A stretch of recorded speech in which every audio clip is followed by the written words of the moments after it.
Good afternoon, everyone. We know that you already took the lunch together.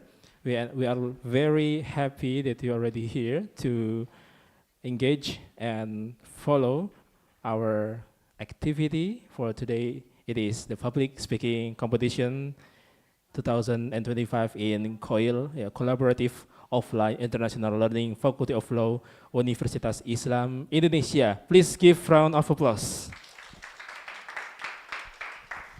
So without further ado, we would like to read the guidelines, the rules for today public speaking competition. First of all, the theme is around law and justice. And then the competition rules, the registered participants cannot replace by other. And then speech content must be original and relevant to the designated theme. And participant must arrive at the competition venue, and then formal, neat, and respectful attire is mandatory. Speech duration must be no less than 12 minutes. So you are unable to give this public speaking more than 12 minutes. Maximum is 12 minutes, okay? And then speech content must not contain elements of pornography, discrimination, ethnic or religious intolerance, violence, or any form of defamation.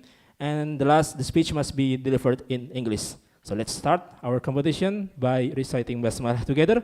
Bismillahirrahmanirrahim. Once again, for the evaluation criteria, 35%, it's from originality and quality of idea. And then language usage, 15%. Relevance and depth of problem analysis is 25%, and the presentation such as gesture, body language, and appearance is 25%. Please welcome our first participant. We call Afif Safi bin Ahmad Satmi.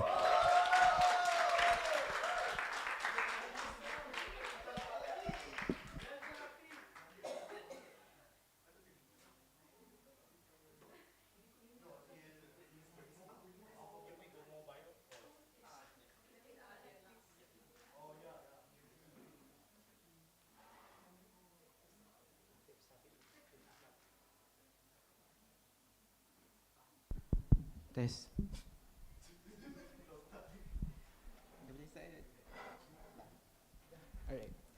Assalamualaikum warahmatullahi wabarakatuh, and a very good day to the honorable judges, respected lecturers, and beloved friends.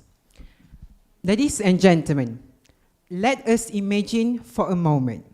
You wake up to find your private conversation leak across the internet. You apply for your dream job, but an invisible algorithm rejects you, not because of your abilities, but because of your race, your gender, or your postal code.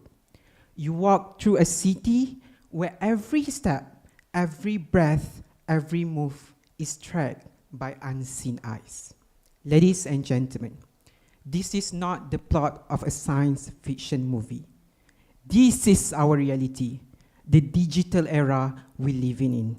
And today, I stand here to speak about something more important than ever, the role of law in protecting human rights in this rapidly evolving digital world. Technology today moves faster than any lawmaker can run. Artificial intelligence, big data, surveillance tools, facial recognition, these tools are changing our societies in ways we are only beginning to understand. They bring innovation, they bring convenience, but they also bring new dangers. Dangers to our privacy, our freedom, our equality, and ultimately, our human dignity. In the digital world, information is the new goal.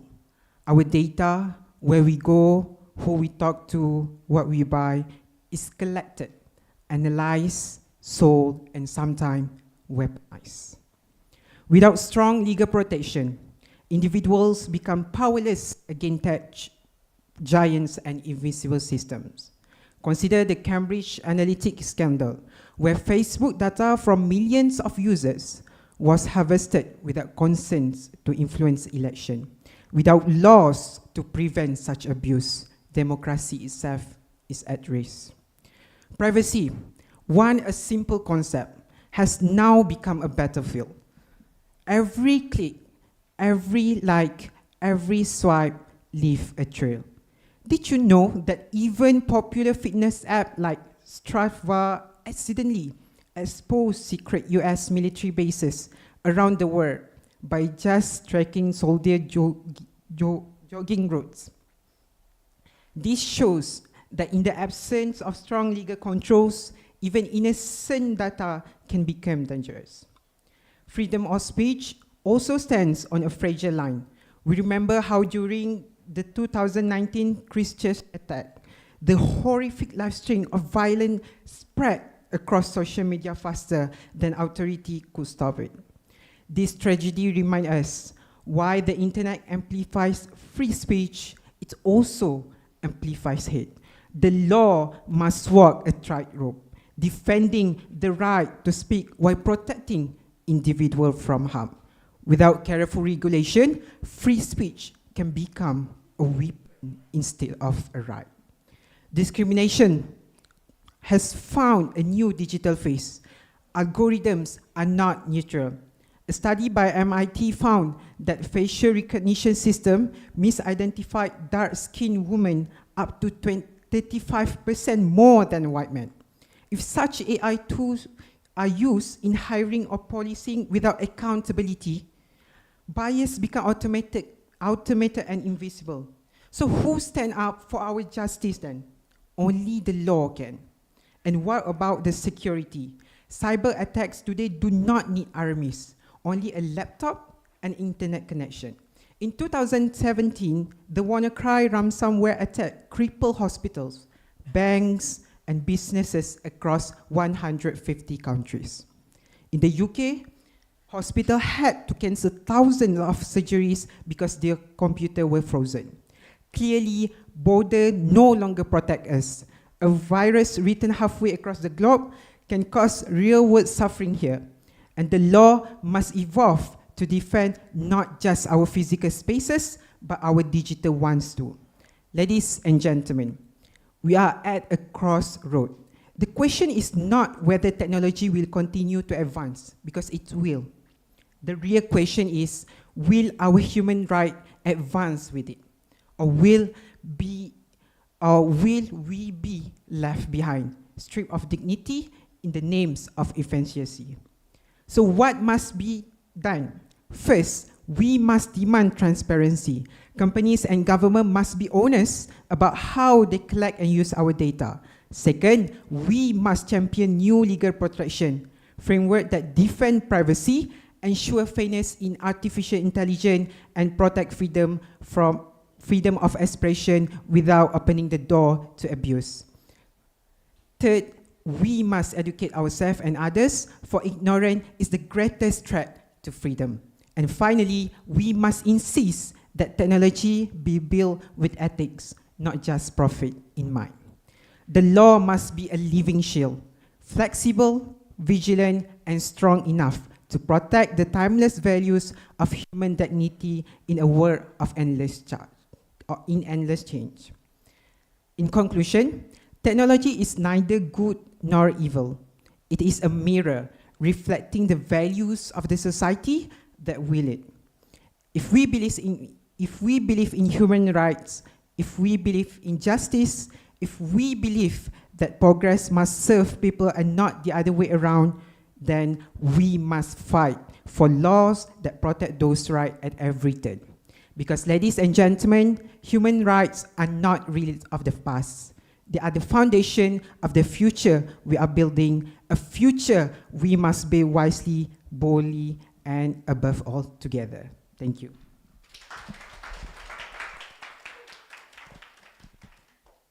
Thank you. The next one will be from Faculty of Law, Universitas Islam Indonesia. We call Abi Abdullah from Bangladesh.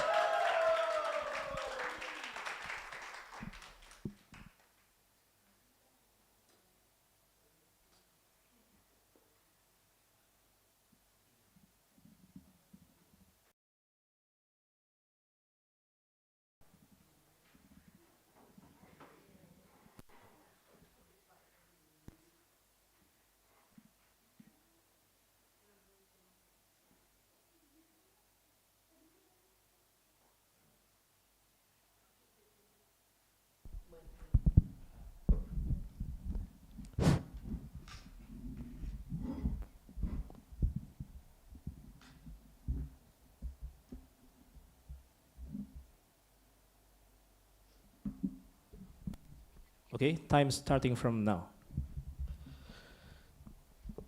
Bismillahirrahmanirrahim. Assalamualaikum warahmatullahi wabarakatuh. Shukr alhamdulillah. All praise to Allah subhanahu wa ta'ala who give us opportunity to present this gathering. And also, I would like to bless be upon our Prophet Muhammad sallallahu alaihi wasallam. First of all, I would like to deeply my hardest gratitude to all my friends who come from universities, Universitas Kebangsaan Malaysia, UKM Faculty of Law. And I would like to also truly honor to represent our distinguished Professor Saifuddin and Ibu Fatima and our Vice Dean of the Faculty, Bu Bagi, Pak Bagi. So today our theme is legal education and literation in the society. So this topic is very unique topic nowadays. Why is unique? And even though we live in the modern era, and the technology, if we call about the AI, artificial intelligence, ChatGPT, or everything, we have good communication skill. We have doing many higher education in different countries. Perhaps, for example, for developing countries like Bangladesh and Indonesia, we still have lack of understanding about the general people. They don't understand about the literation in the legal concept. So as we know that law is the backbone of a society. So without the law, a society cannot be exist in the good way. So by learning legal education and also litigation from the society, we have to use this law in different ways. So first, I had to going back to my background concept. So as I already mentioned that we are using so many things, AI and other stuff. Tapi this is still very complex issue, modern era. So for example, I again give my example from my home, because from last year in 2024, we have a huge protest from the government, previous government. The government was autocratic government, and they didn't give us enough knowledge to the general people. That's why almost 15 years, Bangladesh was not enough knowledge in the legal science. So many people, I have seen that they use the law only because they are influenced in the society. They have much money to give to the government, and they can misuse the laws. So, and that's why we have to understand that we need to bring this out, this topic, and need to understand that how we can analyze this kind of problems and also the solutions. So how we can analyze this kind of topic, and I have several methods for that. The first one is we can, as we are a law student, we know much about the legal science and also litigation. But the government, many countries' government, they don't have enough scope to the all schools. For example, the faculty of medicine or faculty of economics, maybe they don't have enough knowledge in the legal science. So that's why maybe the government should create an environment where they can make a structure, though every school of student, especially mahasiswa, they can gain some legal knowledge. Second, the poverty. So especially the developing country, if you see the African countries mostly, and also the South Asian countries, we have huge population, but we don't have enough schools for that. So many students who are in the village, they even don't know like what is constitution. So if you don't know your own country's constitution, it will be very hard to know that what's your rights and obligation to the country. The third thing is, so Bangladesh is common law system. So also like I already mentioned you, many people use the common law to make the just corruption. How they do it, I don't know, but they do some way. So another thing I would like to say, we all know a good proverb, a good mother can give a good nation. So similarly, a good governance, the governance who invest in the education and justice, so that can build a strong democratic country. So I have different way to solve this kind of problems. The first, we can do the basic legal rights and obligation. So we can do a campaign from the television. We have also modern tools. For example, we have lots of devices, iPhone, iPad, or even though just normal HP. So we can use those tools to promote. Maybe sometimes we can bring a celebrity who can promote like what is constitution, what's your rights, what's your obligation to the society. Second, we can do some kind of seminar. For example, today what we are doing right now. So maybe next time we can invite others faculty or some people from the maybe rural area who have zero knowledge in the legal science. So we can invite them, make a seminar, and we can create the environment. So also we can do some of the professor I can see. So maybe if you go to your hometown or even though your city back, maybe you can do any people in your own community, you can make a own way of knowledge distribution. And as far as I know, like we all know about the Abraham Lincoln. So in his Gettysburg, he addressed that. So the government means like for the people, by the people, of the people.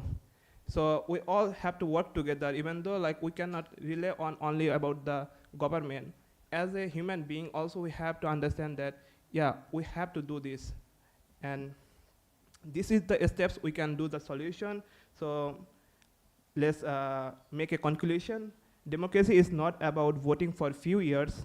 It's about understanding our rights and standing up for justice every day. As Prophet Muhammad Sallallahu Alaihi Wasallam said, the best way of those who are most beneficial to others. So if you have the knowledge, don't put inside to you, expand your knowledge to others, so everyone can learn from each other. So that's all for me. Wabillahi taufiq wal hidayah. Waalaikumsalam warahmatullahi wabarakatuh. Okay, thank you, Abi, for the performance. Okay, the next participant is Stewart Ahmad Daud from FU UKM Malaysia.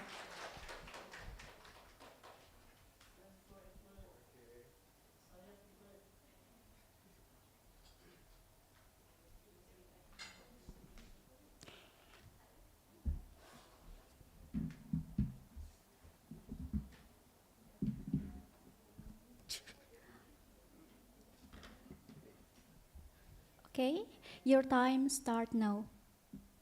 Okay. Good evening to the honorable judges. My name is Stuart, and to my beloved friend, a very good evening. So what I will be addressing today is about fake news. And this public speech on fake news happens in a real world. And what I want to address right now is in the context of Malaysia. And while some people might be optimistic, like we have the new government, we have Anwar Ibrahim as the leader of our country. But the problem behind this is that I always believe that power corrupts and absolute power corrupts absolutely. So we have in Malaysia something called as ALKU, or Akta University, that restricts students from joining politics and stuff. When it was first introduced, it was for a very noble reason that they want to make sure that students only go to schools and went back to classes and focuses on your studies, not to join politics. But as the time passes by, government changes, attitude changes, and laws changes as well. And it has been consistently been abused. And it's very ironic for the new government to say that we are looking at empowering the new rakyat.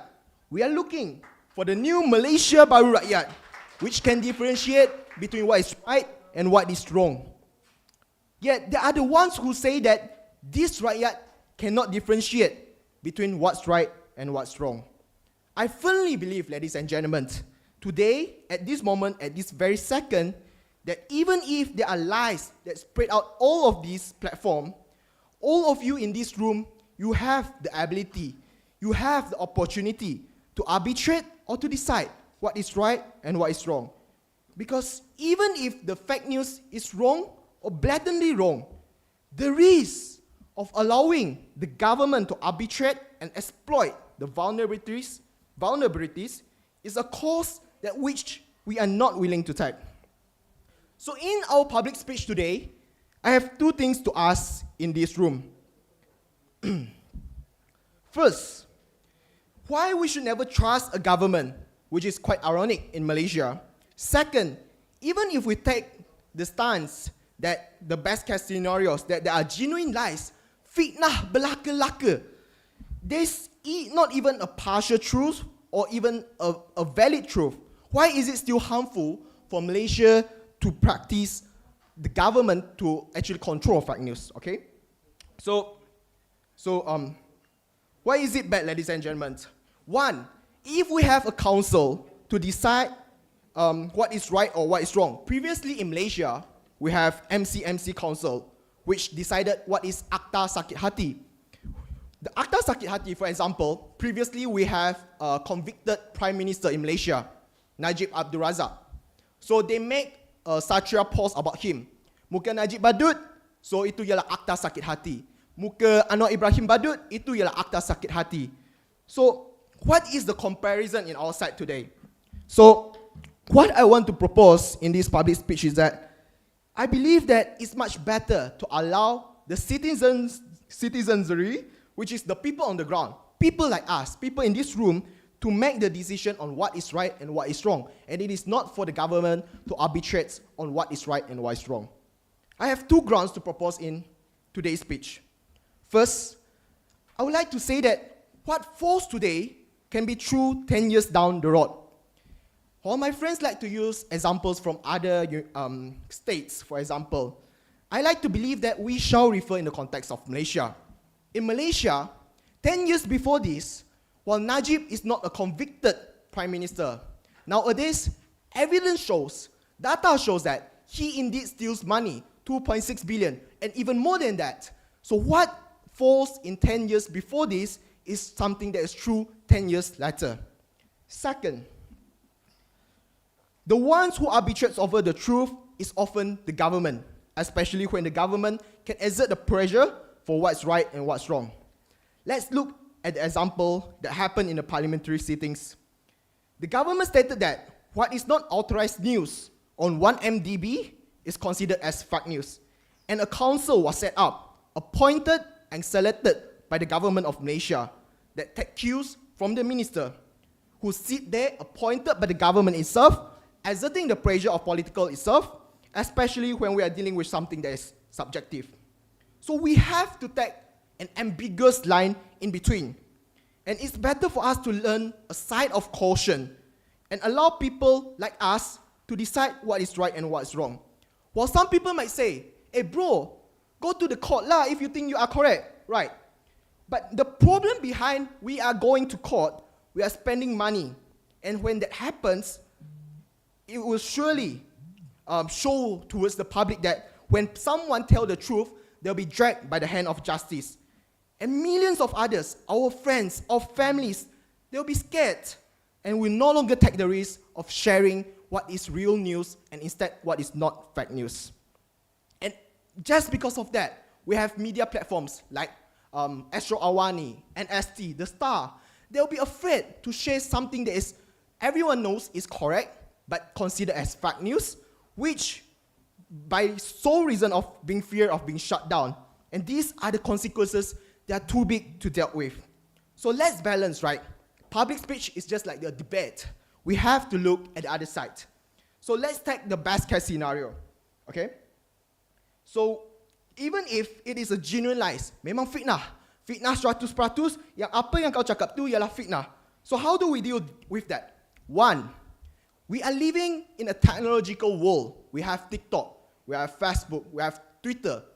And these platforms, they are not just online platforms. They are regulated by laws. They have the obligations under international law, obligation under state laws to actually regulate what these people are posting on online platforms. So they are using technological advancement to stop the spreading of fake news. So that's their responsibility. Second, usually who uses fake news is the government. They have cyber troopers. For example, during Najib era, they have a huge cyber trooper that actually supports the government itself. In our current era, we have Anwar Ibrahim. And it is wrong to say that he doesn't have cyber troopers that actually supports him right now. And the only case in Malaysia is where if we have a new fake news law, we call it Akta Sakit Hati. The Akta Sakit Hati will be used and will be abused by the police and the government institutions. And that is something that we are not willing to face. Because I believe that the success of the law should stand on its own footing. And the law itself should not be determined by a sole elected individual, by a sole government, because that would mean a tyranny to democracy. And while some people might say that the government of Anwar Ibrahim is a good government right now, might be in 5 years, 10 years, but 15 years later, we don't know. What might be Anwar Ibrahim today might not be the Anwar Ibrahim 10 years later. What might be the steward today, but might not be the steward 10 years later. But I hope that is not the case. So what is the importance in this public speech? Because even when people are spreading lies, blatantly lies, wrong, everything that's wrong, fitnah, everything is fitnah.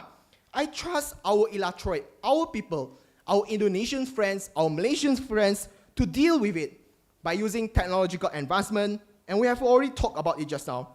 But what most important is that even if it is wrong, and we have multiple narratives, someone challenging it, someone agreeing to it, in their world, there will be a council, MCMC for example, or new council, which is unaccountable, which is elected by the government, which can be partial towards one side.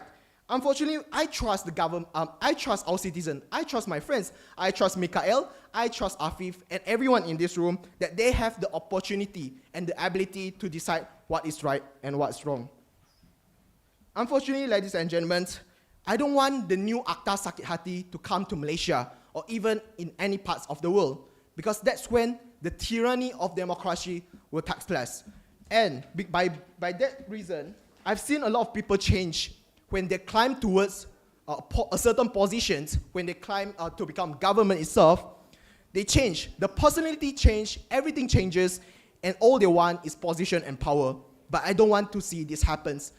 And I really hope that the Akta Sakit Hati will not be introduced in Malaysia anytime soon, even when the parliament already passed the recent bill. Thank you very much.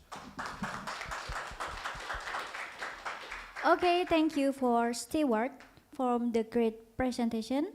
The next participant is Muhammad Mikail from FEU UKM Malaysia.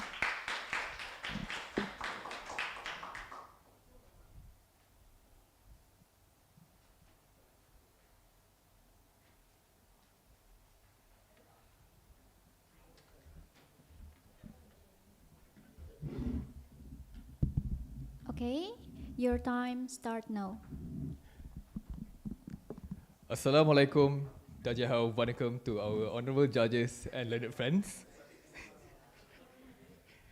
Let me begin with a question we often forget to ask. What does justice really mean? To some, it's about fairness. To others, it's about punishment. Some might even say it's something courts and lawyers talk about. But here's what I believe. Justice is not just a word, it's a promise. A promise that no matter who you are, rich or poor, powerful or powerless, you will be treated fairly. That your voice matters, that your rights are protected. It sounds simple, but as we all know, in the real world, justice isn't always equal. and it isn't always easy. At the very heart of any legal system is one principle, which is no one is above the law. This idea goes all the way back to ancient times, from the Magna Carta to the modern constitutions. The law is supposed to act as a shield to protect the weak, and as a sword to punish the wrongdoer. But what happens when the balance is broken? We have seen cases where people with power avoid punishment while ordinary citizens suffer, where big corporations get away with pollutions or exploitations, while small farmers are left to fight alone. That is when we realize that having law is not enough. What we need are strong institutions, honest enforcers, and people with courage. Because when justice is selective, it becomes injustice. When justice is delayed, it often feels like it's denied. There's an old legal phrase that says justice must not only be done, but it must be seen to be done. In simple terms, this means that people must not only get justice, they must believe in it. They must feel in their lives. Let's think of a few examples. Like if a person is arrested without a reason or access to a lawyer, is that justice? If a woman is blamed more than her attacker, is that justice? And if a child can't go to school because of their background or community, is that justice? These are not legal failures, they are moral failures. Justice is not a courtroom, it's not a law book, it's how safe a mother feels walking home, it's how fairly a worker is paid, it's whether a student believes they have a future. And when people feel justice, something powerful happens, they gain hope, they trust the system, and they believe they matter. Here's the part that many people forget.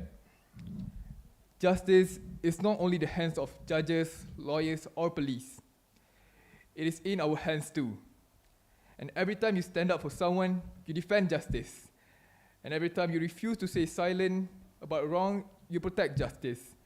And every time you vote for a leader who believes in equality, you shape justice. Justice begins in our school, in our homes, in our communities.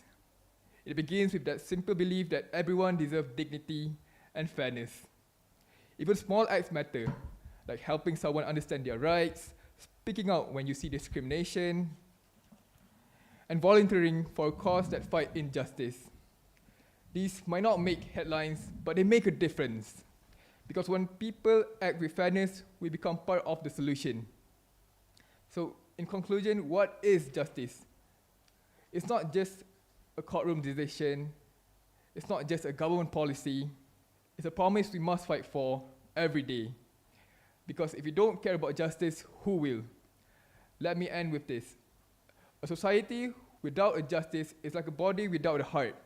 It may look alive, but it cannot truly live. Let's not wait for a change to come from above, and let's be the one who believe, who speak, who act. Because justice is not just a word, it's a responsibility, and the responsibility belongs to all of us. Thank you.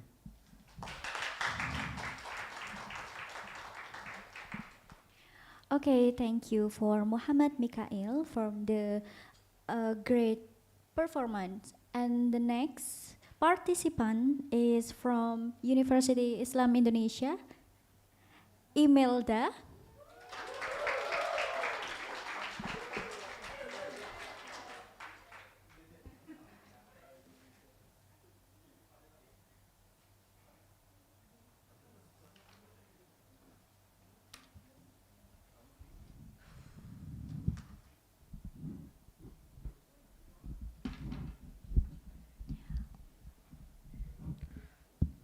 Okay, your time start now. Assalamualaikum warahmatullahi wabarakatuh. Good afternoon, ladies and gentlemen, our beloved friends from Malaysia, and our honorable judges. In today's occasion, allow me to deliver a little bit of something that lies at the very heart of a just society. As we know, this is our tema for today, legal education and literation in the society. My beloved friends, do you know what lies at the very heart of a society? Do you know the word of ubi societas ibi ius? When there is society, there is a law. And that's exactly what I'm going to talk about. And law did not come alone. Law come with justice and, of course, gender equality. In an ideal world, these three elements, law, justice, and equality, should work together harmoniously, seamlessly. The law should protect us equally.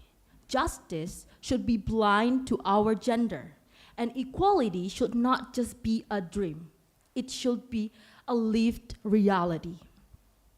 But as we can see and as we can know that the reality is so far away, it's often far from our ideal. You know, the practice isn't always the same as the theory. Despite centuries of progress, gender equality continues to affect millions of lives. It's not just something that happens somewhere else or to someone else. It happens here, around us, every day.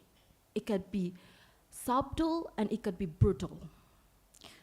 Ladies and gentlemen, law have been written and rights have been declared, but yet, too often the lived experience of women, girls, and marginalized gender tells a very different story. Let's take a simple example. Equal pay. In many countries, including some of the most developed nations, women are still paid significantly less than men for doing the same job. And the law says equal pay for equal work, but in practice, it's a loophole. It's bias, and discrimination continues to create barriers. Even our justice system, which are supposed to be the great equalizer, sometimes fall short. There are countless cases where survivors of gender-based violence are not believed, not protected, and not given the justice they deserve.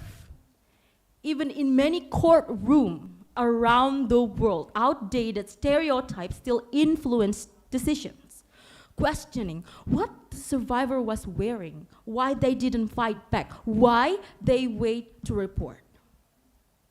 It shows us something very important. Justice is not automatic. Law may exist on paper, but true justice demands effort, empathy, and vigilance. As legal scholars often say, a right without a remedy is no right at all. Ladies and gentlemen, my beloved friends, let me give you a story, for example. There is a young woman, let's call her Sarah. Sarah is a smart girl, outrageous girl, if I may say. She got accepted into job, a well-paid job. But eventually, she faced sexual harassment. In this case, we can see that Sarah has two choices. Whether she stays silent or she chooses to fight. And Sarah chose to fight. She filed a complaint. But do you know what she faced during filing of a complaint? She faced months of intimidations, loneliness, even character attack. But she made differences. She won her case, and because of her courage, her company was forced to change its policies for the better. Friends, as you can see, little choices, little decision that Sarah made give a big changement. This is why, as we can say, Sarah's story is not unique. It reflects the experience of millions. But it also reminds us that change is possible. The law can work and justice can prevail. But it takes persistence, and it takes all of us. As Mika said before, that strong laws matter, but laws alone are not enough. We need cultural change. We need to raise a generation that understand the gender equality that are not just a woman issue. It's a human right issue. It's affect everyone, every single one of us, men, women, and people of all gender identity. When women and marginalized gender are held back, society is held back. And when they are empowered, everyone moves forward. And that's not just a feel-good statement. It's backed by data. Economy's growth, community strength, innovation increases. Now you might be thinking, I'm just one person. What differences can I make? Well, the answer is a lot. You can challenge stereotype when you hear them. You can support organizations that support gender justice. You can vote for leaders who prioritize equality. You can educate yourself and others, and you can really listen to the experiences of those different from you. Ladies and gentlemen, if I may say, I will conclude that law, justice, and gender equality are not distant ideals. They are living promises we must renew with every generation. The road is long, but it will not be easy. But as the famous quote say, the arc of a moral universe is long, but it bends toward justice. If we do the hard work of bending it, then we can accept justice. Let's work together, not someday, not somehow, but starting today, to create a world where equality isn't an inspiration, it's a reality. Ladies and gentlemen, my name is Imelda Rahmasbadi, and that's all for my speech today.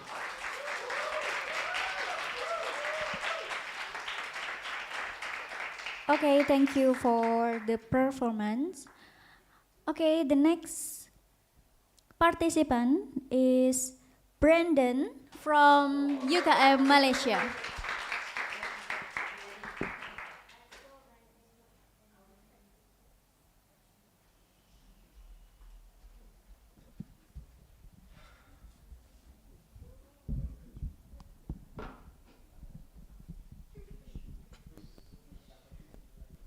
Your time start now.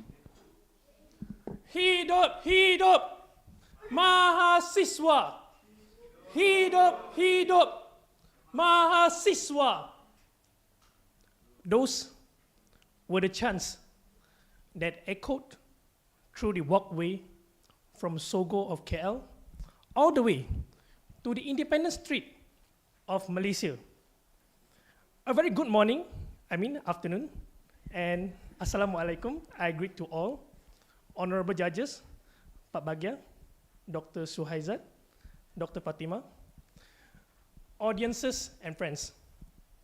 My name is Brandon Gan, and I am the Student Representative Council of the Faculty of Law from the National University of Malaysia. And aside from university-wise, I serve as the President of Himpunan Rakyat Benci Rasuah, or Himpunan Advokasi Rakyat Malaysia, if you may not have heard it before. Has anyone heard of Himpunan Rakyat Benci Rasuah? Yes. Or otherwise in English, we call it as the anti-graft rally. Now, I was part of the protest, and I was the coordinator as well. And the protest was organized and executed back in the 25th of January of 2025, whereby a group of students leader, student organization, human rights organization, gathered a number of 300 to 400 students and demonstrators to voice out our concerns towards the government. And I think these are the responsibility of students, especially law students. Now you see, we studied in public university, government university, whereby our study fees are subsidized. We get partial discount for our fees. We may only pay 1,000 ringgit per semester, whereby international students are paying at least 10K per semester. And do you know where do we get these benefits from? We got it from the community. from the people, from the rakyat, who are taxpayers. And therefore, it is ultimately our responsibilities as law students to apply your knowledge. Whatever you have learned from the classroom is not merely meant to be kept in the classroom, but for you to apply in the real life context, for you to be the check and balance institution for the government, for you to work as an agent of change, for you to give ideas to reform the country. Now, the post-demonstration, we witnessed a group of students, including myself, we were dragged to the police station, specifically in IPD Dangwangi. We faced all sorts of intimidation from the policers. There were 28 questions thrown to the students. We were locked into the room, and we were investigated in front of cameras. They call it for investigation purposes. But I call it as intimidation.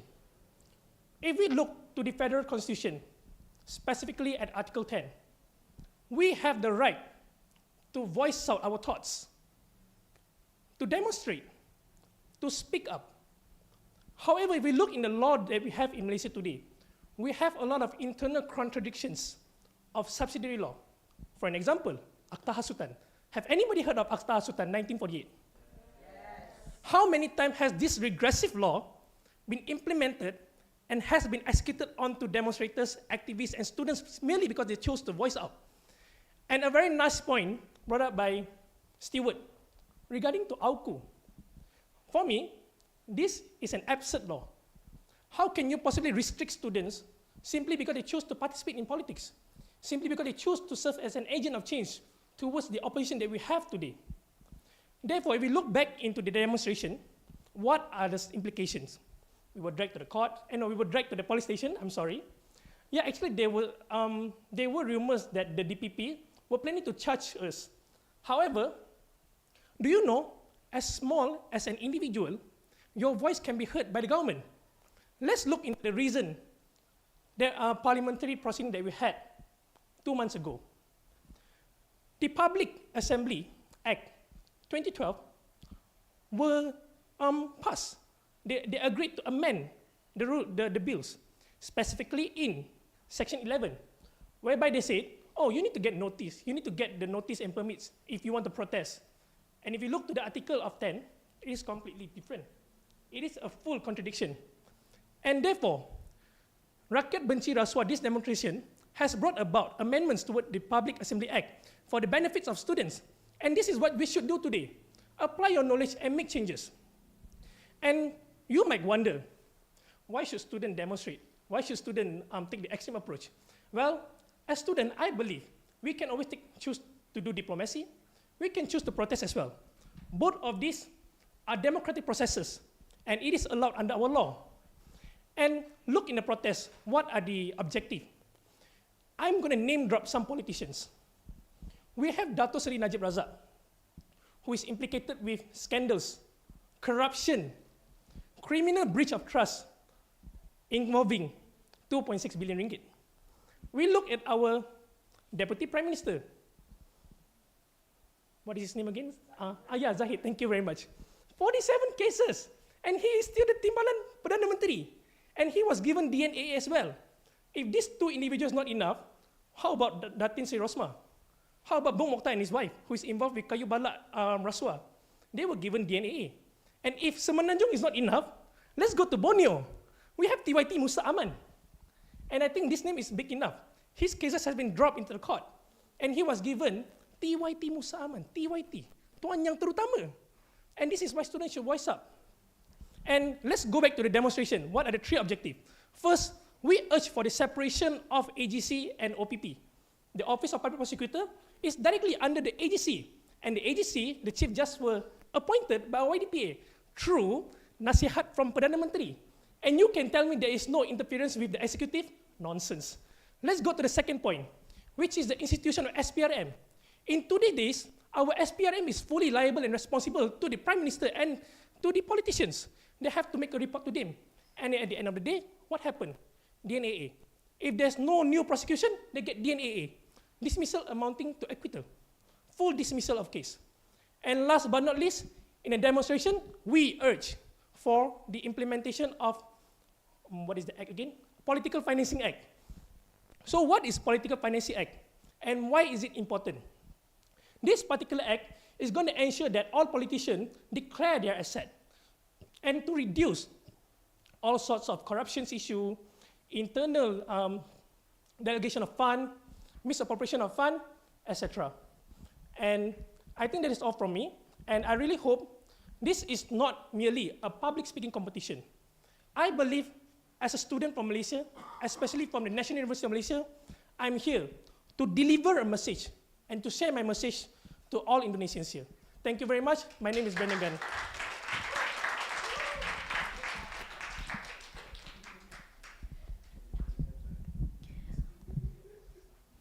Okay, thank you from the performance. Okay, the next participant, Atirah Abdul Rahman.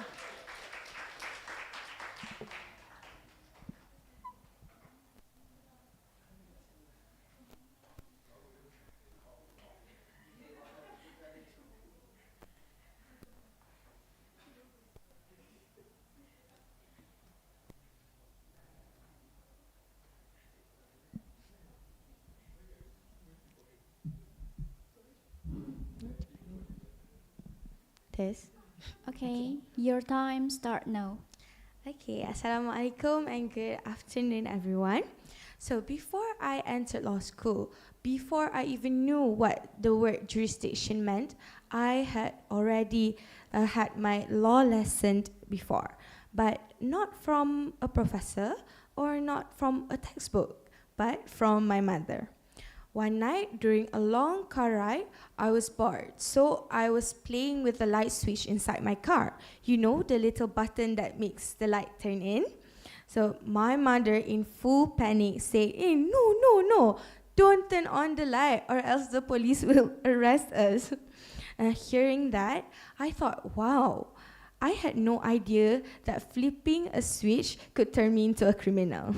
So from that day on, I treated the car light like it was a dangerous weapon. If my finger even got close to the button, I would yank it away like it was illegal. Because in my young mind, there were only two choices: keep the light off or end up in jail. So that, ladies and gentlemen, was the first law I ever learned. And it came not from the legislation, but from the loving heart of my mother. So, for many of us, our first experience with the law doesn't come from official resources. It doesn't come from reading statutes or attending lectures. It comes from our home, our parents, aunties, uncles, and also neighbors. It's a combination of tradition, advice, superstition, and a lot of love. Mothers especially have their own version of the criminal code, their own little KUHP, but based on instinct, not interpretation. So if you ask them, their sources are usually just because, or the elders say so, or because everyone knows that. And so we grew up with this home version of law, rules that might sound legal, but are more about protection rather than principle. It's not because our mother wants to mislead us. It's because they want to keep us safe, even if that means scaring us just a little. So now, when we're children, these lessons seem harmless, but when we grow up, they can create real confusion. So many people, even today, still live with half-true ideas about the laws. So some believe once you sign anything, even under pressure, you have no more rights. Or if you report a crime but you don't have enough evidence, you might get arrested instead. And if a police officer talks to you, you must obey everything without question, even if your rights are violated. So this misunderstanding causes real problems. People become too afraid to stand up for themselves. They don't report crimes. They accept injustice quietly. They think the law is something scary and untouchable, something made only for the rich, the powerful, or the government. And this fear, it often starts with the innocent myths we learned as children. So, this is why legal literacy matters so much. Legal literacy isn't just knowing what the law says. It's about understanding that the law is supposed to protect you, not trap you. It's knowing that you have rights, even if you are young, poor, or powerless. The police are there to serve you, not just to punish. Contracts must be fair, and you can challenge them if they're not. So, real legal literacy, it gives people confidence. It empowers people to speak, to act, to defend themselves peacefully and legally. And the best part is, it doesn't require a law degree. Even a simple conversation can spread correct knowledge. Even a short explanation can replace years of misunderstanding. Imagine if every family knew their basic rights properly, how much stronger our society would be. As law students, we are in a special position. We are not full lawyers yet, but we know more than the average persons. So we have a duty to bridge the gap between the law in books and the law in daily life. But how do we do it? First, with respect. Our mothers, our families, they taught us the best they could with what they knew. We should never mock them for what they believed. Second, with patience. Explaining the law is not about using big words or sounding smarter than everyone. It's about making people feel safe and not judged. It's about saying, actually, Mak, kalau mau tahu hukumnya seperti ini loh. And doing it with a smile. Sorry. If we combine respect with knowledge, we can transform myths into true understanding without hurting anyone's pride. So, next time your mother says that you can't open the car light, smile, give her a hug, and maybe say, "Tenang aja, Mak, KUHP itu tidak melarang." Because while mother's law may not be accurate, the heart behind it is pure, to keep us safe, to keep us good, to teach us to respect others. Now, as law students, it's our turn to protect our families, our communities through real knowledge, delivered with the same love they once showed us. Real legal education isn't just about big words and complicated cases. It's about making the laws feel something as close, as familiar, and as caring as a mother's voice during a long car ride at night. Thank you very much. Assalamualaikum. Okay, thank you for Atira. The next participant is Festia from UKM Malaysia.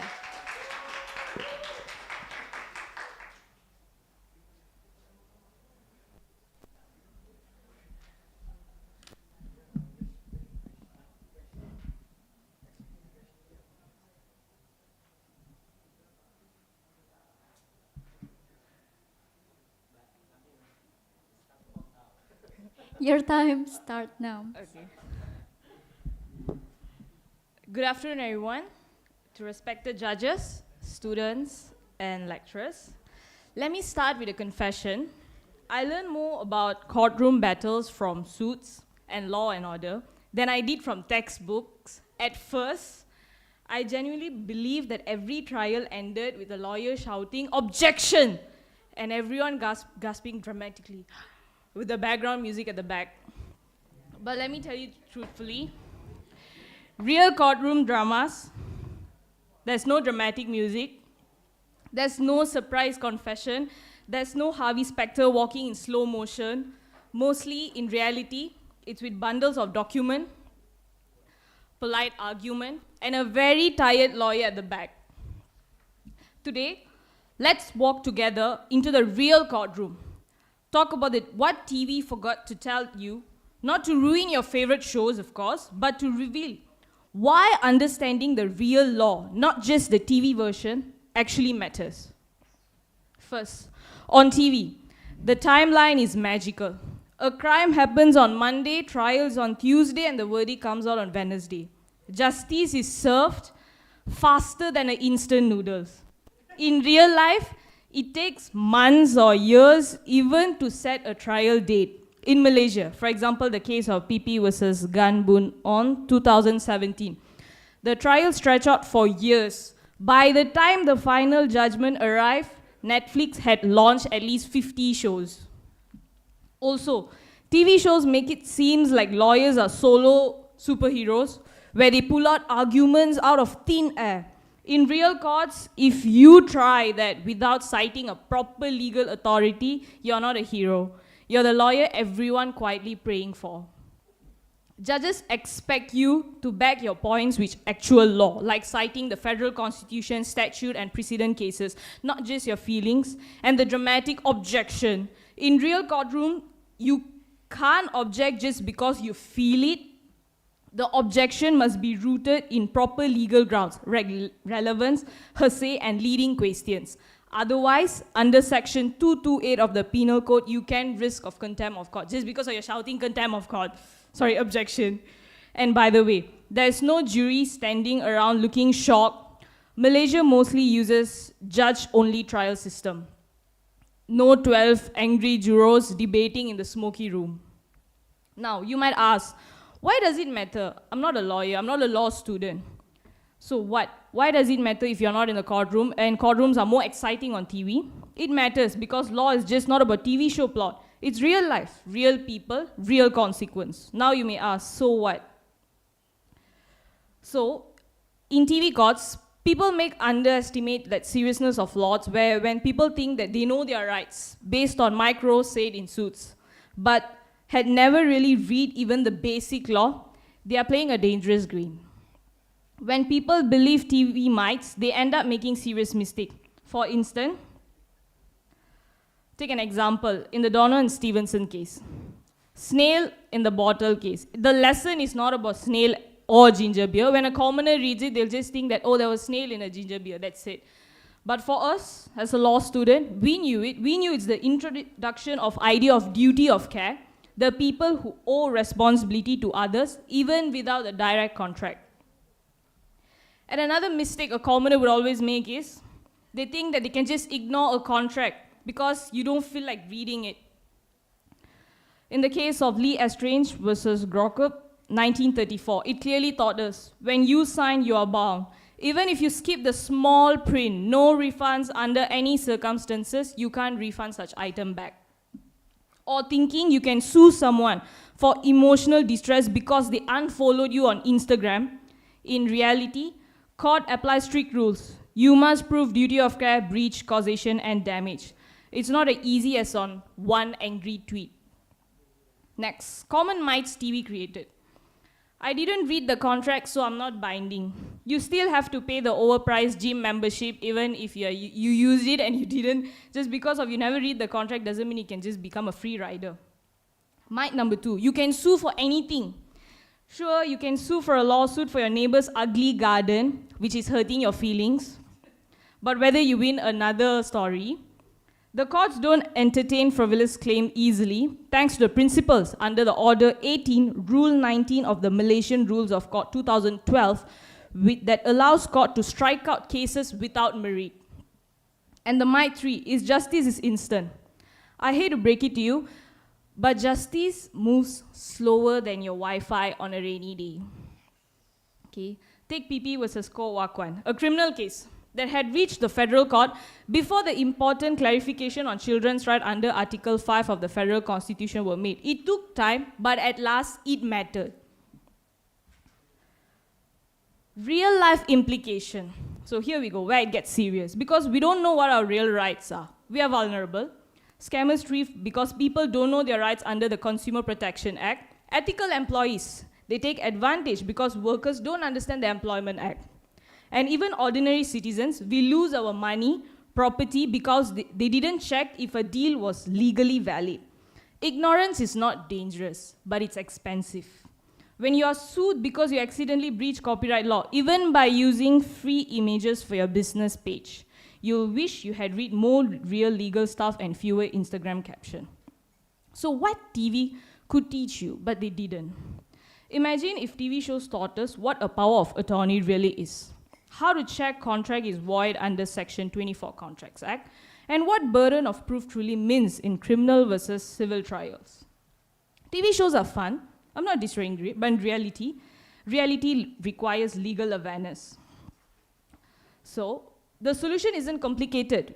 We don't need to go to law school unless you enjoy reading 100-page of judgments for fun, but we do need basic understanding. Read before you sign. Know what is your contract is. Understand what is negligence means. Recognize your constitutional right, like Article 8, which provides equality. Most importantly, ask questions. Google wisely and attend public talks. Don't just scroll on your TikTok. Scroll through your consumer protection. And the saying goes in law, the law helps those who help themselves. So to wrap up, TV gave us great entertainment, no doubt, but real courts aren't for drama, they are for justice. Real law isn't loud or flashy, it's careful, it's detailed. It's the reason you can own property, build a business, or defend your rights when you're wrong. As Justice Richard once said, the law must be seen not only to be done, but to be understood. So the next time someone yells objection over who ate the last pizza, smile politely and remember, real law isn't about shouting, but more about knowing. Myself, Ashudhya. Thank you.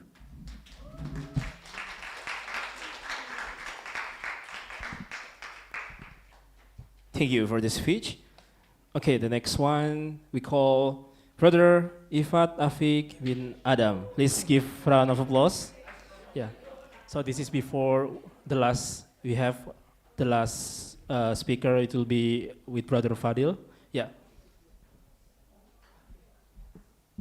Ifat Afiq.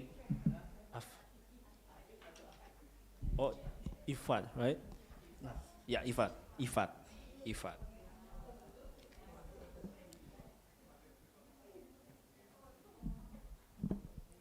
Okay, wait.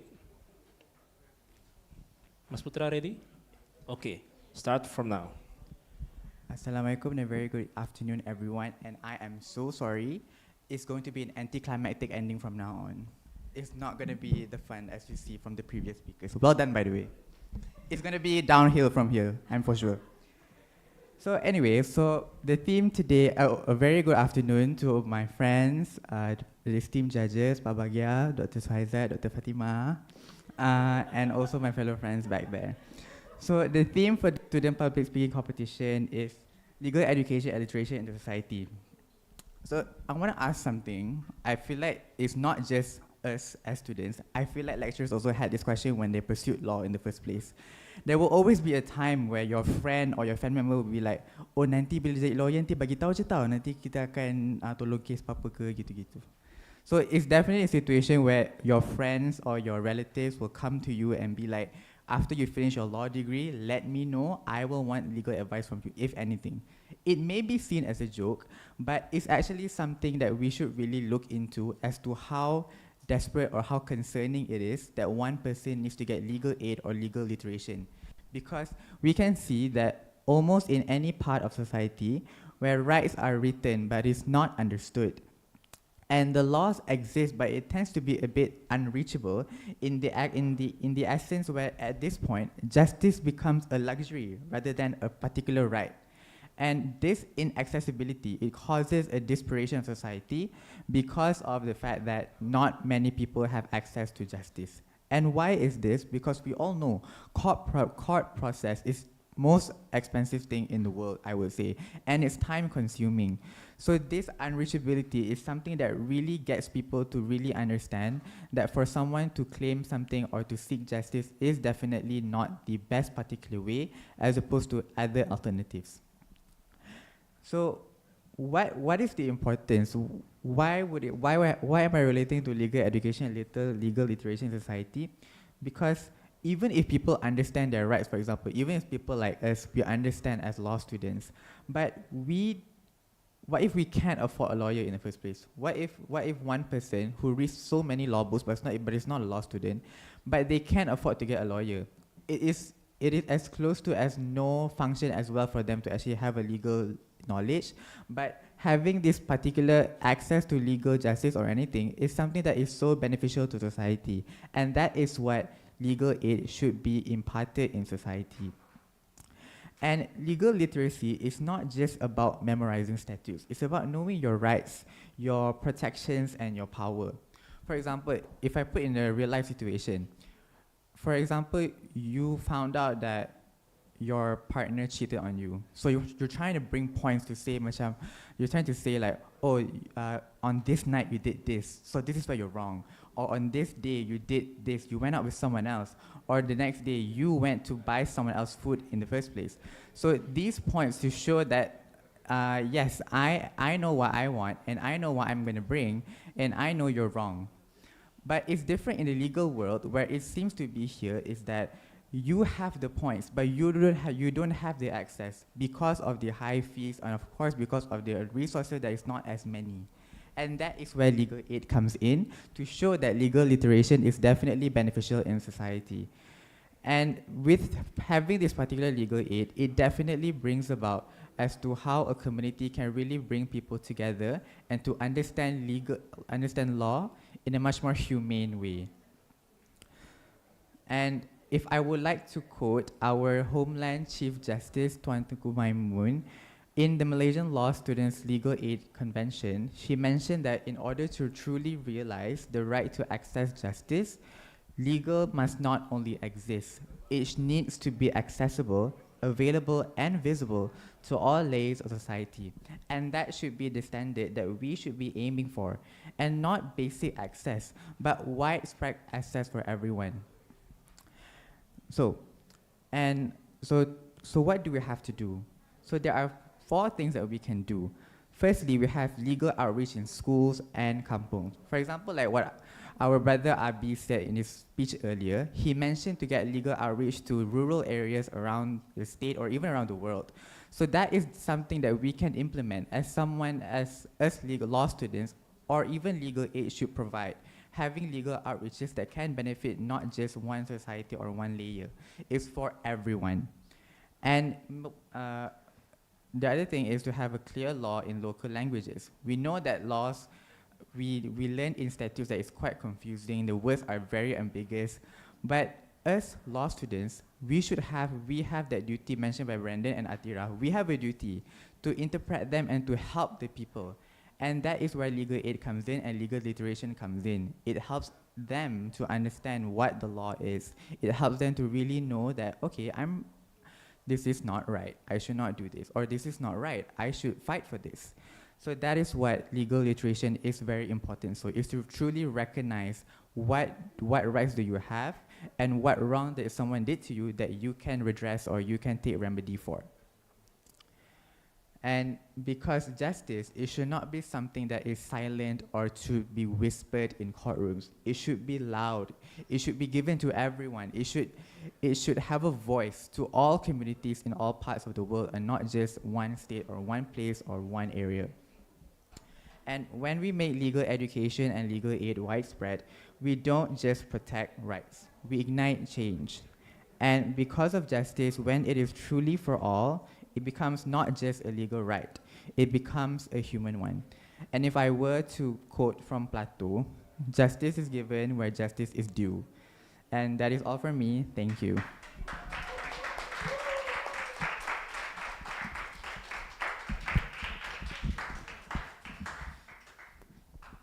Okay, thank you for the speech. So we will call our last participant. Please welcome Brother Fadel. So this will be our very last participant. Your time is maximum 12 minutes, starting from now. Good afternoon, distinguished judges and fellow law students. It is truly a privilege for me to stand here today and share some thought on a subject that deeply intertwined with justice, development, and democracy, which is legal education and literation in the society. Law, at its core, is the foundation upon which society are built. It's regulate behavior, protect rights, and establish mechanisms to resolve conflict. Yet, for many ordinary citizens, the law remains distant, complicated, and invisible. It exists, but it's invisible. It governs their life, yet they do not fully understand how or why. This disconnect between law and society presents in the serious challenge, a challenge that can only be addressed through comprehensive legal education and the promotion of the legal literacy. When we speak about legal education, we often think that institutions like law school, where the future judges, future lawyer, and policymakers are trained. However, legal education must not be limited to formal academic settings. It should be also refers to effort made to educate the general public about their rights, responsibility, and the basic structure of their legal system. A legally literate society is one where the citizens are aware of the protection afforded to them, the obligation expected to them, and the means through which they seek justice when wronged. Legal literacy, therefore, is not a luxury, it is a necessity. It empowers individuals to engage with the law actively rather than passively submitting to it. It helps prevent exploitation, discrimination, and injustice.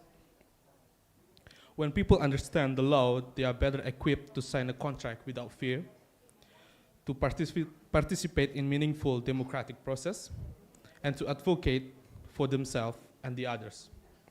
In essence, legal literacy levels the playing field between the powerful and the powerless. Unfortunately, in many parts of the world, even a basic legal concept remains foreign to a large segment of the population. Factors such as poverty, limited access to education, and the complexity of legal language contribute to these problems. Additionally, some government and institutions might find this convenient to maintain this gap. Legally illiterate people is easier to manipulate and control. In our increasing interconnected world, the need for legal knowledge is more urgent than ever. Globalization has made legal system more complex, with the issues such as international trade, migration, and digital privacy and environmental protection crossing the national borders. As citizen today, it's not just a subject to local law, but often regional international regulation as well. Without sufficient legal understanding, individuals, even communicate, can become vulnerable in this complex landscape. So what can be done? First, we must advocate for the integration of basic legal education into general curricula at the primary and secondary school levels. Just as we teach mathematics and science in school, we should teach students about their fundamental rights, how government institutions function, and how law impact their daily life. Legal knowledge should not be reserved for those who are pursuing law degree. It should be considered essential knowledge for every citizen. Second, government and civil society organizations must invest in public and legal education initiatives. Community workshop, legal aid, clinics, public service announcement, and digital platform can all be powerful tools for spreading legal awareness. Especially in rural and underserved areas, mobile legal literacy programs can bridge the gap and reach those who need it most. Third, and perhaps most importantly for us gathered here today, as a future legal professionals, scholars, and leaders, we must commit ourselves to being an ambassador of the law itself. We must translate the complex legal terms into understandable language. We must engage with our communities, write in plain language, and make legal knowledge accessible through technology and media. We should not see the law as privilege reserved for a few, but rather as a public resource belong to everyone. Imagine a world where people are not intimidated by law, but empowered by it. A world where a farmer knows his right to his land, where a worker understands her right to his fair wages, where a refugee knows how to seek asylum, where a consumer knows how to challenge a fraud. The words is possible, but only if we make legal education and literacy is a priority. In closing, let me leave you with this thought. The law cannot protect those who do not know how to invoke it. Justice cannot flourish where ignorance prevails. If we are truly committed to the ideals of democracy, equality, and human rights, then we must also be committed to the task of bringing law closer to the people. Thank you.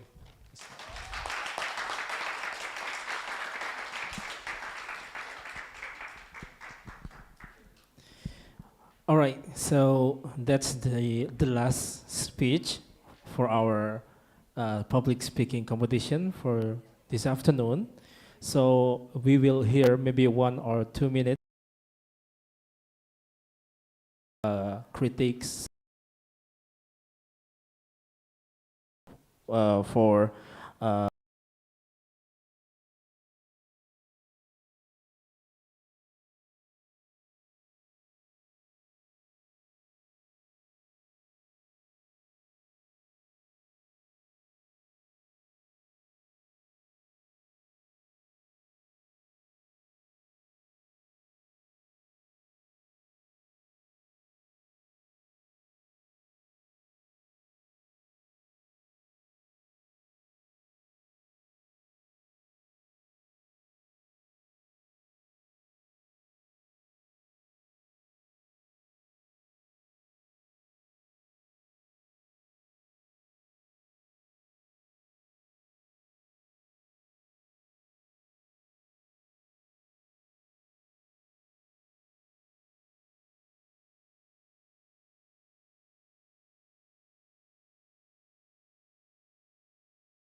aspek society. Harus ada menyampaikan literation of legal ataupun undang-undang itu kepada society. Ya. Jadi dalam competition public speaking, you have to actually look at the topic. Okay. Jadi kalau topik, walaupun kalau kita lihat dari pemarkahan itu, ada yang body language-nya sangat kaku, tetapi topiknya tepat. Ya. Tetapi ada yang sangat bagus penyampaiannya, topiknya agak kurang tepat dengan tema yang diberikan. Ya. Jadi walau bagaimanapun semua pembentangan, semua public speaking pada petang ini sangat-sangat bagus. Ya. Sangat-sangat bagus. Cuma para juri harus melihat dari berbagai aspek. Bukan hanya dari, kerana kita diberi, cakap Indonesia dah saya. Kerana kita diberi 4 kategori. Kategori originality of the topic, maksudnya harus synchronize dengan tema yang diberikan. The language, okay, analytic ataupun how you analyze the topic, and also body language seperti yang Pak Bagat sebutkan tadi. Jadi kita lihat keempat-empat. Ya. Mungkin ada pelajar yang body language-nya sangat excellent, tapi topiknya kurang tepat. Jadi walau bagaimanapun, anda semua adalah pemenang. Okay? Anda semua adalah pemenang. Okay? Terima kasih dari saya. Saya dan Pak Bagia dan Dr. Suhaizat masih lagi dalam proses mengira. Ya, jadi walau bagaimanapun, anda semua adalah pemenang di hati kami. Terima kasih semua. Assalamualaikum. Waalaikumsalam warahmatullahi wabarakatuh. Once again, please give round of applause to Dr. Fatima. Okay, so that's all for the comment sessions. So we will count your score, your total score, and we will directly announce who is the winner of the speech and public speaking competition. But because we need time to count the total, so maybe we will have time to pray Asr, like 10 until 15 minutes. And please come back to this room, and we will announce the award, the winner of this public speaking competition. So we will give you time to break and pray Asr. Thank you. Please come back again to this room like for 15 minutes later. And wassalamualaikum warahmatullahi wabarakatuh.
sudah timbul. Oh ya, iya.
Sudah di jumlah di total.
sudah di input. Sudah diambil. Sudah di input.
Iya, itu saya WA itu hadiahnya tuh.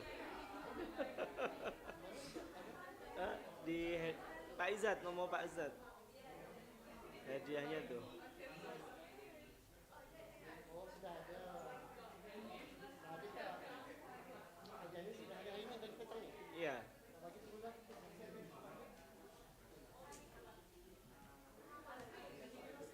Iya, Pak Bagi ada bagikan atau Pak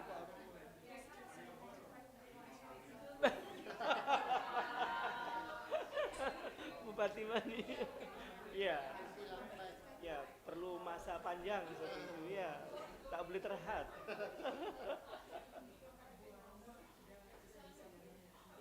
Iya.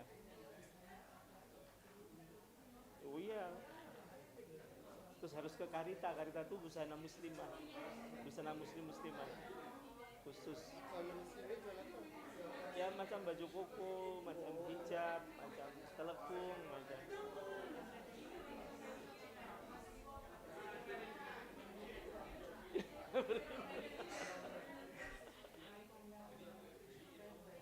Oh, telepon travel yang kecil tuh.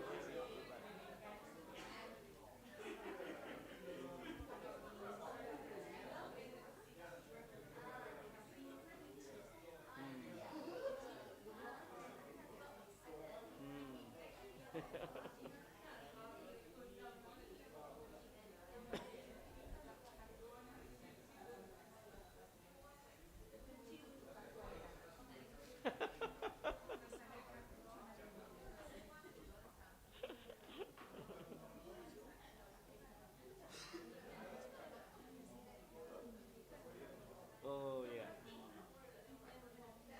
boleh lah. Nanti dibagi 3 kan, di totali dibagi 3.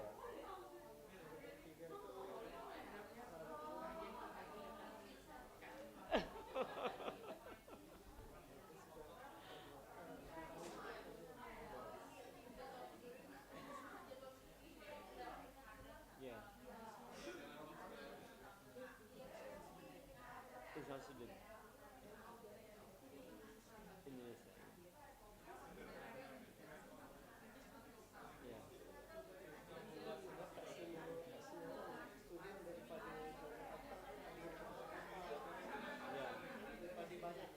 Ya, daerah. Ya.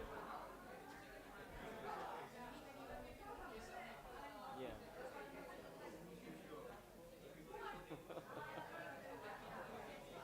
Ya.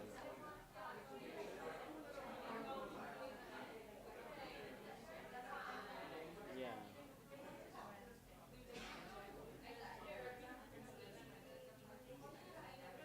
Ya, ada kelebihan tempat lain kan. Ya.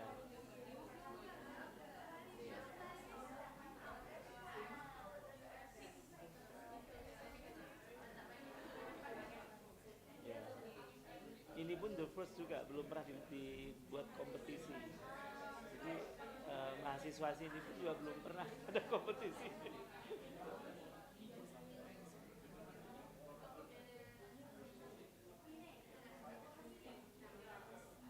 Ya.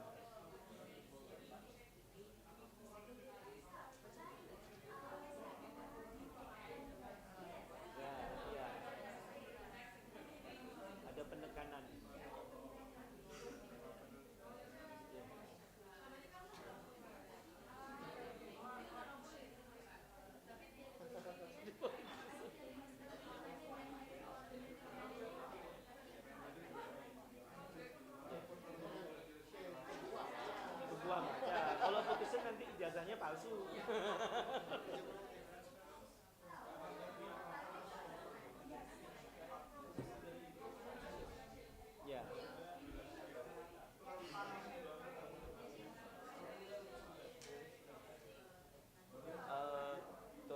ada peringkatnya, peringkat 1 siapa udah ada belum?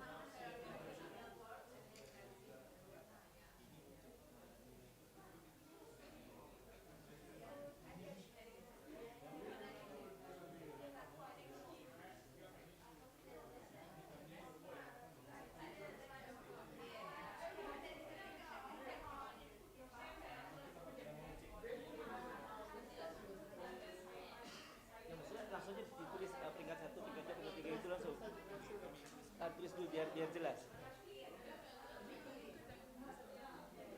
Tak.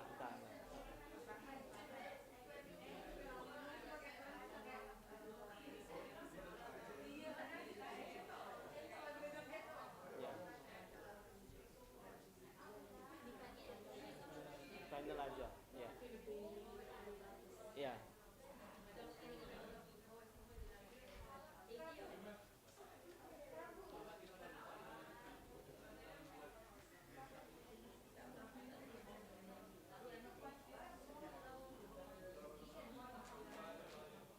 Oh iya, fakulti. Untuk refill, isi ulang.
Kedua siapa yang kita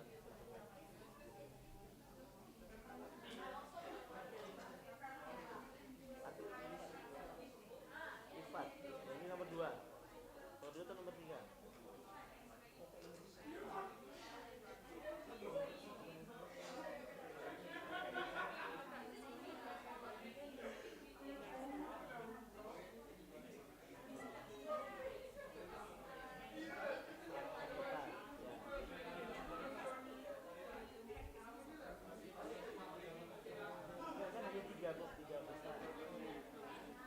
Nomor 1 email kan, nomor 2 siapa? Ifat. Nomor 3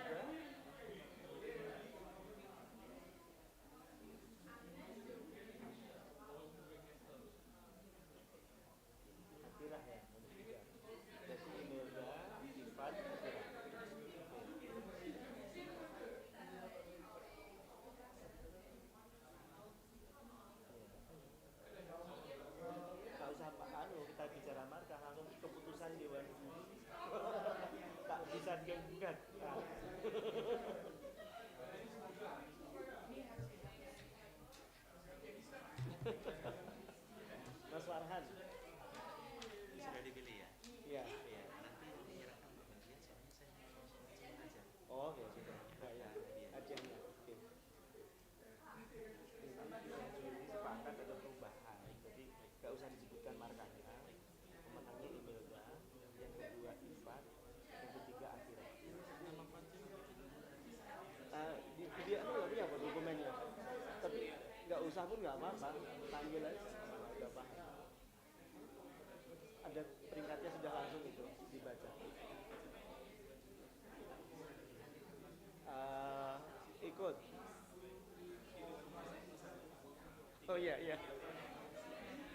Yang membacakan diwajibkan satu persatu. Okay, attention please. We will announce the final announcement.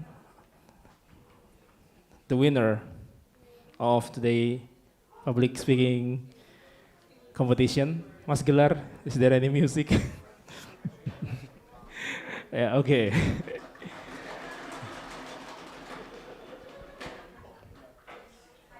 So, the third winner is Nanti kalau sudah selesai, mereka yang juara diberi hadiah. Setelah selesai, semua peserta juga maju untuk foto. Nanti diberi sertifikat. Oke, diberi jeda dulu. So I will not announce the winner, but the judge will announce the winner.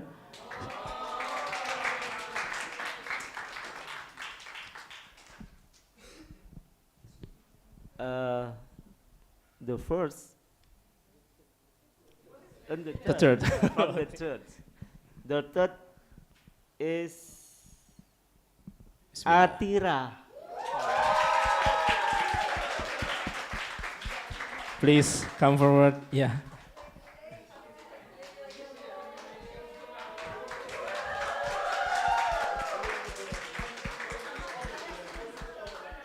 And the second place to E5.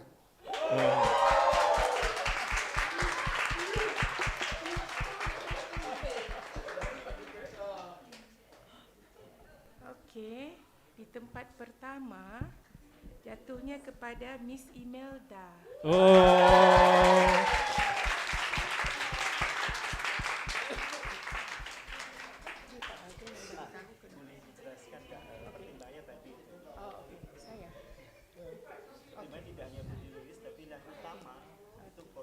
Okay, so we will have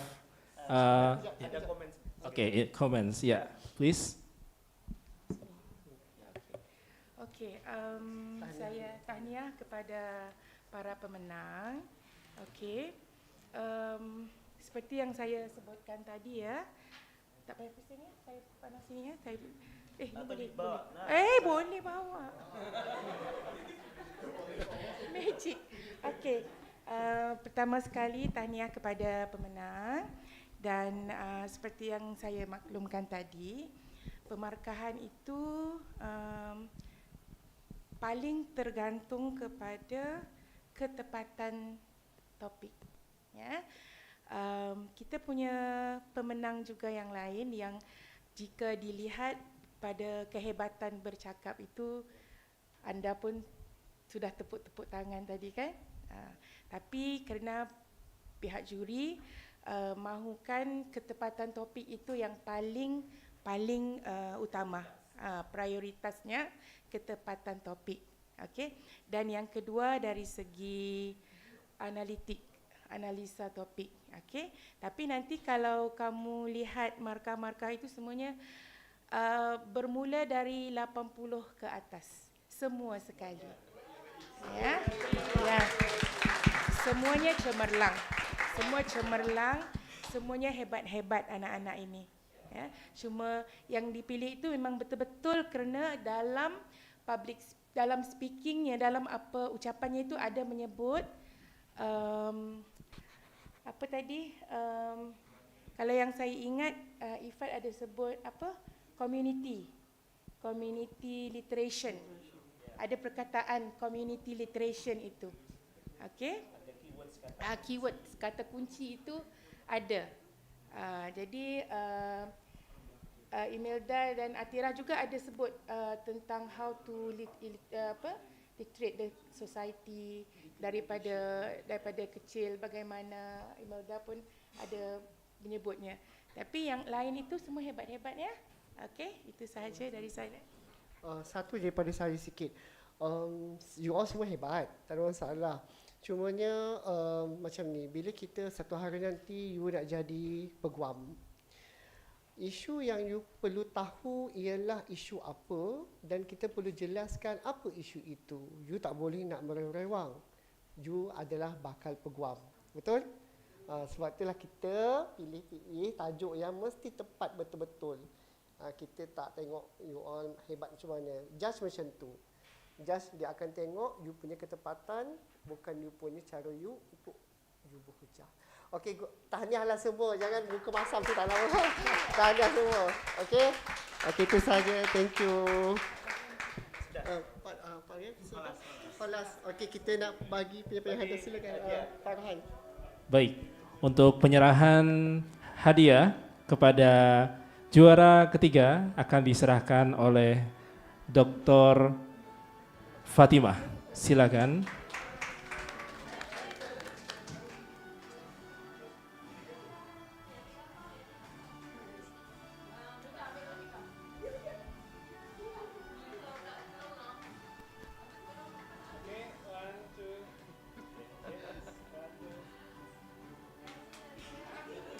Kemudian untuk juara kedua akan diserahkan oleh Dr. Suhaizat.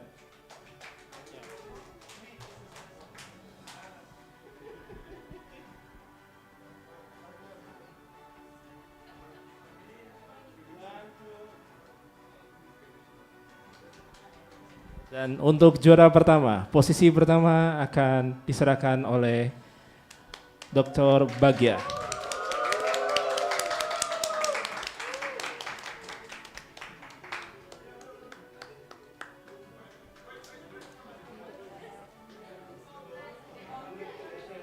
Dan kita akan foto bersama karena semua peserta ya adalah juara juga ya. Silakan maju ke depan. Kita akan foto bersama ya.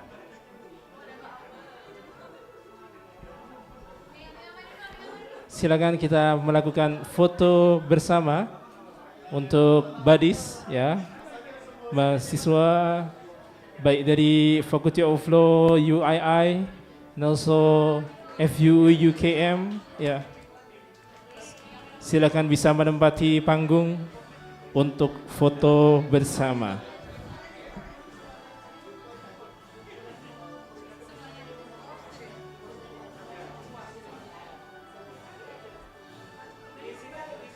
Di sini aja. Di sini aja, Pak. Ya semua foto.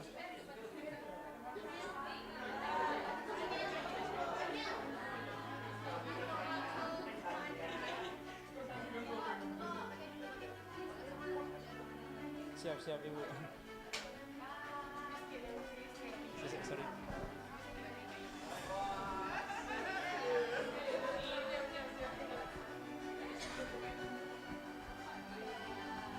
Silakan ada yang duduk ya, di depan ada yang duduk, ada yang berdiri ya. Mungkin yang laki-laki ya. Agar space-nya cukup, yang laki-laki mungkin bisa bersimpuh ya di depan. Macam itu, ya betul sekali. Ya.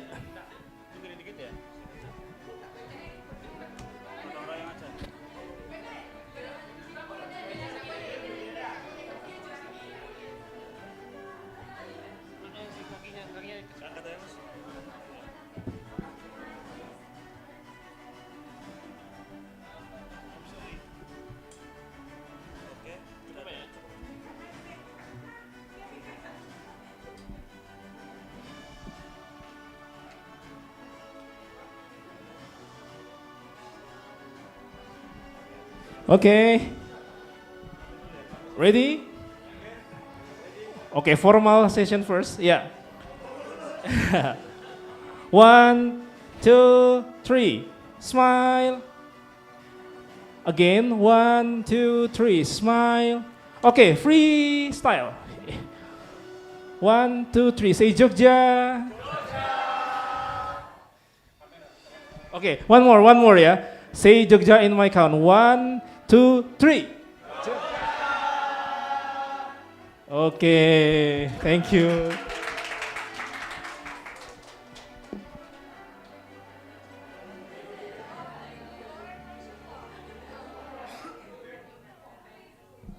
Okay, don't forget for who will compete in poster, yeah, design poster competition. We need you to prepare.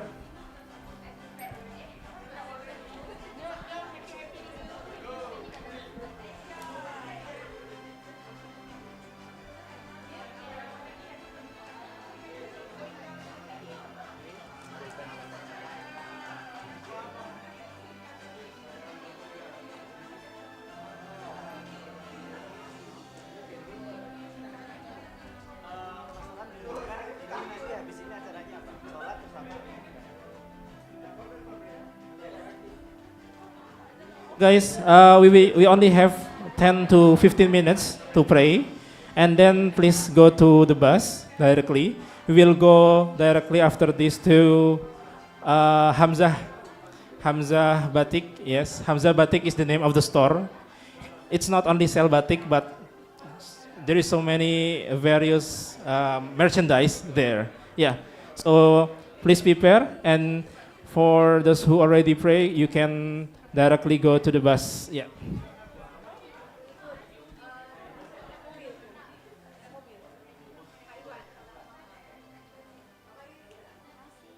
Okay, see you at the bus.